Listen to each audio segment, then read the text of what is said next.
যতদিন আন্দোলন চলবে, যতদিন এই স্বৈর সরকারের পতন না হবে, আমরা রাস্তা থেকে যাব না।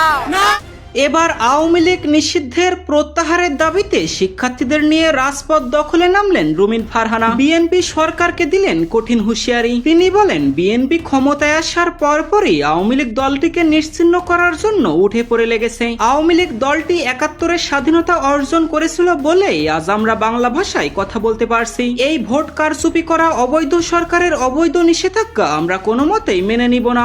কতজনকে গুলি করবেন, কতজনকে গ্রেফতার করবেন? পারবেন না। এই সরকারের আর সময় নাই।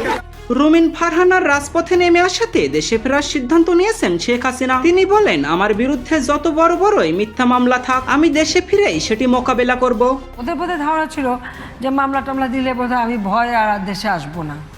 তা আমি যে না, আমি দেশে যাব এবং আমি কোর্টে আমি মামলা ফেস করব।